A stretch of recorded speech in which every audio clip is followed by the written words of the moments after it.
Hello guys, welcome to my channel and today I'm here to talk about episode number 2 of the case study of Vanitas. And I thought that this story might go into a direction where it just becomes a slice of life-ish comedy kind of a story, but thankfully that doesn't seem to be the case. It feels like there's going to be a strong plot and that's what we're going to be focusing on mainly, and comedy is just going to be there to make it even more fun. So that's great, that's what I wanted, and let's just get into the episode. So before I talk about anything in the episode, the animation, I know it's Bone Studios, the animation is just great. Like when the fight scenes were happening between that witch, the Crimson Witch or whatever she is, and our main guys Vanitas and Noi, like that scene was just beautiful, and I the animation is really good. It's not, of course, not any kind of like Jujutsu Kaisen level animation, but it's still really solid and good animation, and I appreciate that. In the previous episode too, I forgot to talk about the animation. The animation was good in that one too,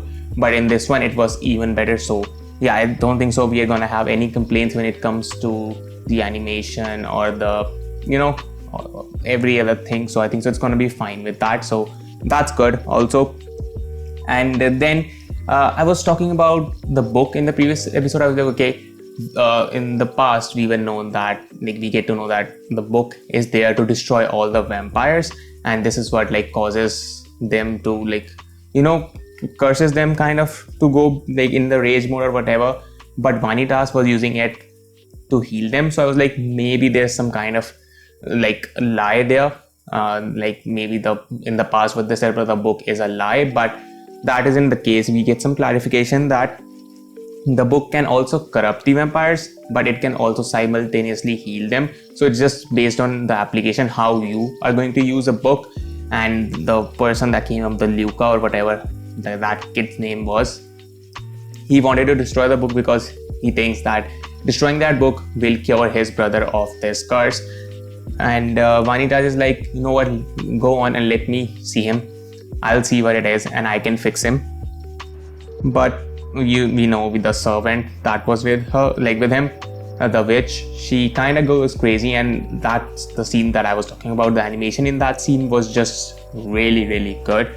And also vampires, they kind of some of them live with the humans, and most of them don't, because they went beyond some kind of a barrier. So if you have watched Promised Neverland, it may be kind of like that, where they have to cross a certain some place where they can enter the human world. And I think so that's the case here too. It's not a one world. Vampires have a different world of living and humans have a different, but they can cross to each other's world through some way which we don't know. So it is literally kind of like Promised Neverland kind of thing going on there. And also I was curious as to why vampires were forbidden from attacking humans, what exactly happens, who gave them these orders. But we don't get that much clarification, but we get a little bit of hint about it. After the war with the humans, the vampires were forbidden from attacking humans, as we still don't know. Was it the other vampires who told them to not, or they just decided on their own, or was it humans? And what happened between the war, who won? From this it seems like humans won, because now vampires are not allowed to attack humans.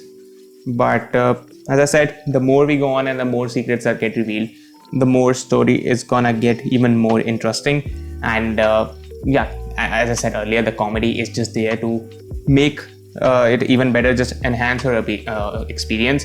And so far the comedy is good. As I said in the previous episode too, it's not the best, but it's good. It's good. It is not distasteful. It is whenever you see a comedy scene, you're like, okay, this was funny, but I don't know, just decent comedy. That's all I have to say. It's not perfect kind of comedy. It's not bad. It's not even mid. It's just good. That's how the comedy is. And it seems like they're running away from that. And also they were talking about some kind of a bureau, who's slain their vampires, their own kind. And now that servant is not part of that bureau anymore. So what is exactly going on with that bureau? And the other person, Dante, who was the friend with Vanitas, he is the information gatherer. So that's what his role was. And one of his friends came to him and told him that Vanitas might die. So I think so he was talking about the Luke and the other one too, uh, because he said that they are from some person's office. It's something with R. The name starts with R. I don't remember the name, but I think so he was talking about these two guys only who were gonna show up and try to get the book from Vanitas. So that's how it seems. And also like Vanitas and Noe now have joined hands, as we all knew like that was gonna happen. So let's see where the story goes. This was episode number 2 of the case study of Vanitas. Let me know what did you guys feel about it in the comments below. And I will be here for episode number 3 next week. So till then, have a great time. I'll meet you in the next one.